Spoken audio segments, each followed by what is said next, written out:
Hello, everyone. I'm the Magi, and these are my thoughts on legacies. I came up with this because last night I was asked if I was done having children. And if this was me probably like 8 years ago, I would have said yes because I'm already a single mom, single parent, unfortunately. And it's traumatizing having a baby with someone and they leave, everything goes wrong, and like you're on your own. And whoever is walking through those shoes right now, walking down that path, it gets better. You get wiser, you get stronger. Things get a little more easier. As the years go on, especially if they're a young kid. Now, I don't know what happens in the teenage years, girl or boy. I ain't even get there yet, but it's coming. Um, but don't you got this? But anyway, so that came to my mind because that's selfish to say no. I'm just done. I'm having one child. What happens when God forbid you pass away? They can't finish the legacy on their own. They're gonna need a second set of eyes and ears, a second brain to think of certain things and certain decisions to make to where the legacy isn't destroyed. You understand what I'm saying? They're gonna need that, and many of us forget that we're a part of a legacy. So like it was two people that came to a union, and how you came here, how you got here. Those two people said, we're going to create our own family. We're going to, instill customs, traditions, all of these things inside of them. And when we dead and gone, they're going to go into the earth and they're going to, finish the legacy. They're going to carry our name.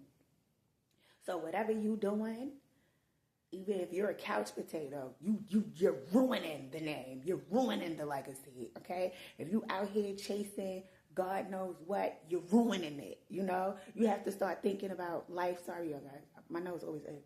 You have to start thinking about life in that format. You're not here to just turn up. You know what I'm saying? Something has to be left behind unless your kid is going to know. That's like with millionaires and billionaires. When they leave estates and all this money to their kids, and then they blow the money. They end up, everything is gone in a year. They're on drugs. Because nobody told them how to keep this money going. No, this is what you got to do.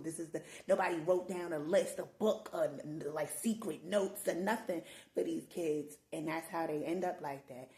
If you're not rich or a billionaire, you're going to end up worse. You know what I'm saying? Because you didn't get right, or you didn't say, you know what, no, I'm going to turn up a notch. I'm a make the legacy I'm going to make it better. You know what I'm saying? Like they thought those two great grandparents, they only saw what their eyes could see in that time. But now you here, you could see something bigger. You could see something brighter. You know what I'm saying? Take the family name to a different plane. You understand? So I don't know. I was really thinking about legacies, and it's not even just taking your name to a different plane. It's also about, God forbid, even like, if you get into it with a sibling, if it's just y'all two, and parents are gone, it's just y'all two, who's going to mediate to keep y'all together and say, no, this is a family. You're a matriarch or you're a patriarch. You got to keep this going. You got to be mature enough to know that, this is a bigger and greater picture than what's right here. So I even think 4 kids ain't enough because it's always 2 versus 2. We need another mediator. We need somebody in the middle, So, and I'm not trying to offend anybody who cannot bear children. You can foster. You get what I'm saying? You can adopt from 9 months to a year old. I'll take 12 of them right now. 12 tribes right now, So, but, yeah, I'm a Magi, and legacies is on my mind. Those are my thoughts.